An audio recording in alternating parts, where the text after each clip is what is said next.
Want to have your SEO questions answered live? At SEOtraining.com, we offer our members monthly Q&A calls with the father of SEO himself, Bruce Clay. In this series, we are going to share some of the SEO questions that have come in from our members during our live recordings. So if you want to participate and ask your questions to Bruce in our next call, sign up to become a member today at SEOtraining.com.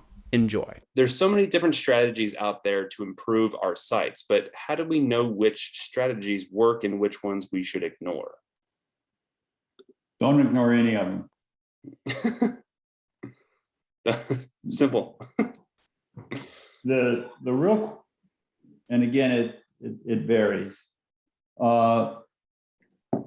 Usually, for instance, let's take the Core Web Vitals.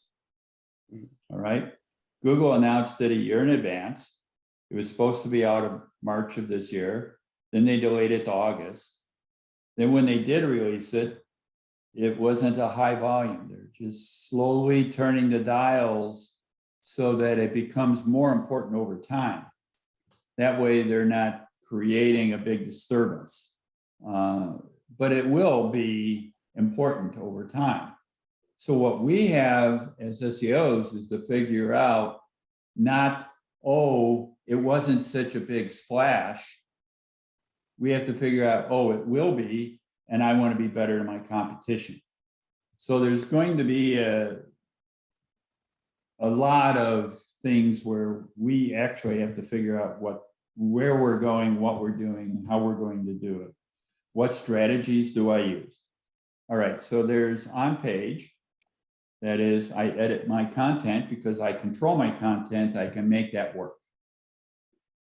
Aside from that, there's off page. Historically, off page is the realm of linking. But understand, it's not just backlinks. It's me linking out to other sites. It's the connection between me and the rest of the internet. So there's off page, there's servers, and the performance of your server can seriously impact your ability to rank. It's part of the algorithm, how fast your server is, how fast your page loads. And a big part of that is in the Core Web Vitals. Then you have layers on top of that that are not necessarily algorithmic variables, but they're all over the board. Expertise, authoritativeness, trustworthiness. Those are things that we always have to worry about. Where does page experience fit in? Well, most of the page experience elements are part of the algorithm. Are you HTTPS? Those kinds of things are all part of the algorithm. Then you have the Core Web Vital component, and those are changing. There used to be 4, now there's 3. Google decided one didn't matter because you didn't control it. Then they're even right now thinking of renaming some of it. First input delay might just be changed to responsiveness. And if you have sort of a fluttering as you have animation on your site where it goes and stops, goes and stops, and goes and stops, they consider that a bad user experience. So they're looking at image smoothing and things that are going to make it a better user experience. Those kinds of things aren't really algorithmic, but it does impact your ability to rank. So between the things in the algorithm, on page, off page, server, and then all the rest of the stuff that can be thrown on, what kind of a strategy do you want? Now, it is entirely possible that every keyword, the top sites rank for a different reason. Earlier, I said all of them, and the answer is all of them. You have to look at it. You have to determine why somebody might outrank you and determine what they're doing and how they're doing it and determine how to be least imperfect. The I don't think the algorithms are going to have a formula for us. They're never going to tell us what's in the algorithm. We're all going to be, as SEOs, we're going to be speculating what is the best. But if we pay attention and understand what's going on, we could end up being competitive. And that's our goal. Our goal is to be least imperfect and be very competitive against all these folks. So it's a struggle, but that's the way it is. We just keep doing it, one foot after the other.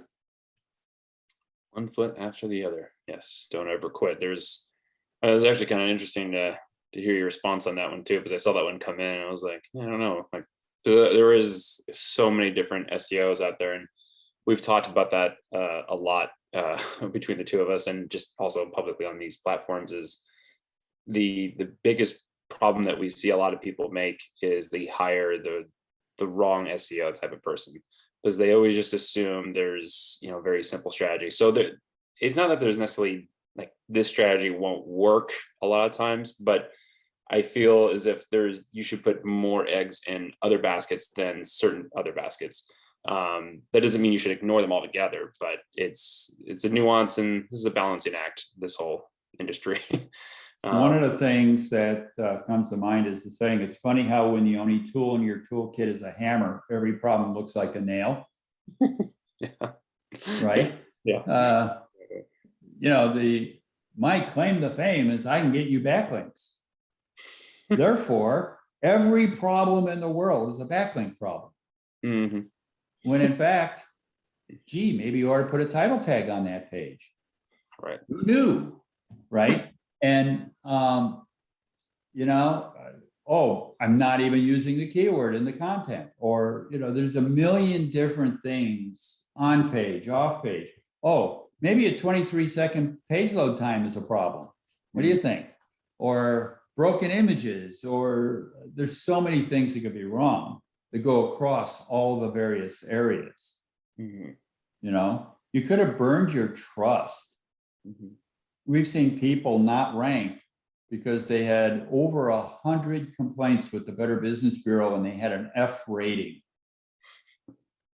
They didn't have anything broken on the site. It looked like a reasonable site.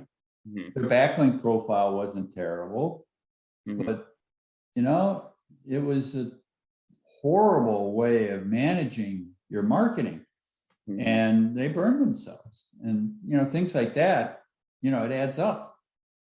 Mm-hmm. Sentiment can burn you. So you got to pay a lot of attention to that kind of stuff. Yeah, and we've talked about negative sentiment too, and what to do about it. It's a tricky thing to walk there.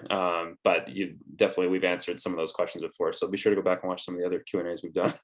Lots of valuable information here. If you want to join our next Q&A call, be sure to sign up to become a member at SEOtraining.com so you can ask your questions live. As a member, you'll also have access to dozens of hours of training videos, as well as our SEO tools and ebooks. SEO is always evolving, and you need a way to stay up to date. So if you want to raise your SEO to the next level, be sure to sign up today at SEOtraining.com. Thanks for watching.